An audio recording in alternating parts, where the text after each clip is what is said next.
For more on this, Dr. Kent Moores, I should say, live from Pittsburgh. He's the founder and editor of Oil and Energy Investor and executive chair of the Global Energy Symposium. Good to have you back on the show again. Before we get into what Ecuador is doing now, let's talk about what Ecuador tried to do earlier, which was to raise $3.5 billion to try to basically not do the drilling in the Yasuni Reserve. What happened to that initiative?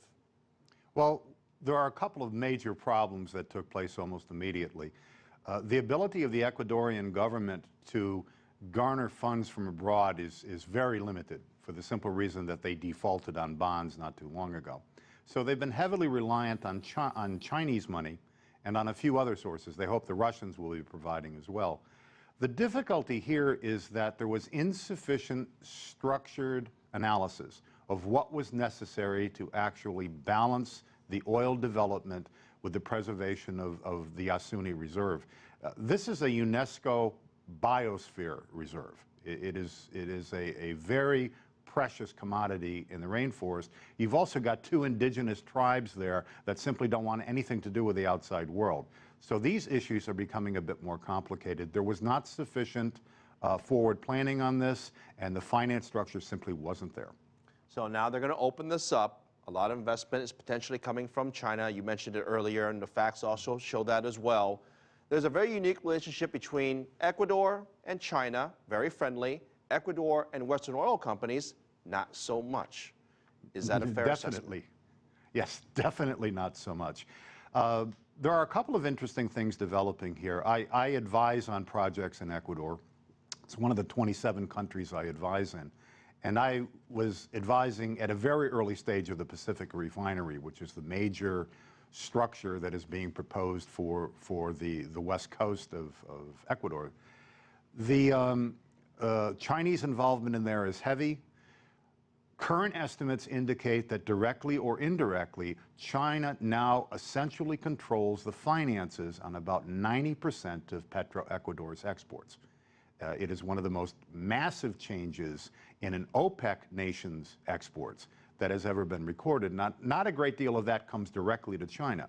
Only about perhaps 15,000 tons a day will be coming to China. But they are coming to control a greater amount of where those exports actually go for one very simple reason. There's about $3.5 billion in current loans that have been given by Beijing to Quito. Those loans are essentially serviced by the proceeds of Ecuador's oil exports. So as we move forward, wherever those oil exports end up going, and a lot of that still comes to North America, it is progressively controlled by Chinese interests. Okay, let me first make one slight adjustment. So we are saying that China would control up to 90%. Now, some sources I'm also reading says they could control up to 90% of the oil interests. I know this is on the margins here. But I want to ask you then, if so, if that is true, what's the impact then on the environment? This is a big deal. This is something they wanted to protect very much. Will the country still be able to do that? That's the great unknown question here.